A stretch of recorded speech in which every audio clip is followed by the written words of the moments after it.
రైతు రుణమాఫీ గురించి డిసెంబర్ 9వ తారీఖునే 2 లక్షల రుణమాఫీ చేస్తామని చెప్పి ఆ రోజు ఎన్నికల ముందు చెప్పినారు.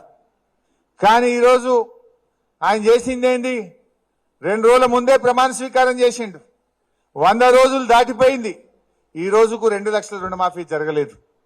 మొన్న మన రేగోడ్ మండలం, మన సంగారెడ్డి జిల్లా రేగోడ్ మండలంలో బ్యాంక్ అధికారులు పోయి బిడ్డ మీరు అప్పు కట్టరా అని చెప్పి రైతులను ఇలా బలవంతంగా క్రాప్ లోన్లు వసూలు చేస్తున్నటువంటి పరిస్థితి ఉన్నది. అంటే వాళ్ళు ఆ రోజు చెప్పింది ఏంది, ఈ రోజు ఏం చేస్తున్నారో ఒక్కసారి మీరు గమనించండి. అంటే మాట తప్పడం కాంగ్రెస్ కి అలవాటు. మరి ఈరోజు రైతు రుణమాఫీ విషయంలో కాంగ్రెస్ పార్టీ మాట తప్పింది. అదేవిధంగా రైతులకు వాళ్ళ 6 గ్యారంటీల్లో 5 అంశాలు చెప్పారు.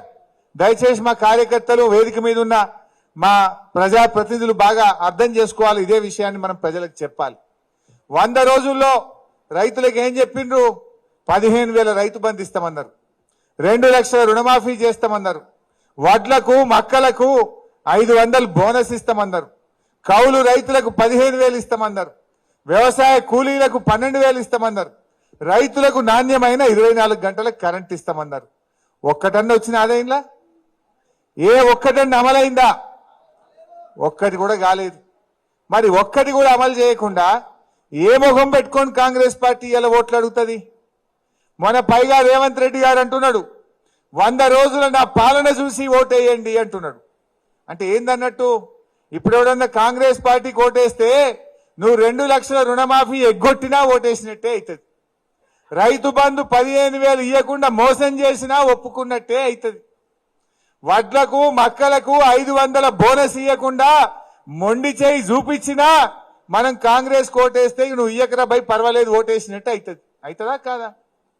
అందువల్ల మనం ఆలోచన చేయాలి, ప్రజల్లో చర్చ పెట్టాలి.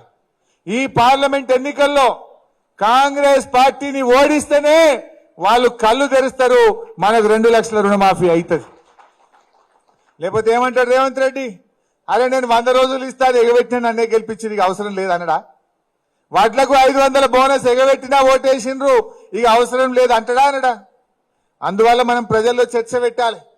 ఈ పార్లమెంట్ లో కాంగ్రెస్ పార్టీ ఓడినా ఈ రాష్ట్రంలో కాంగ్రెస్ ప్రభుత్వమే దిగిపోదు. ఢిల్లీలో గవర్నమెంట్ కాంగ్రెస్ పార్టీ రానే రాదు. ఆయనే చెప్పిండు కదా మన సంగారెడ్డిలో.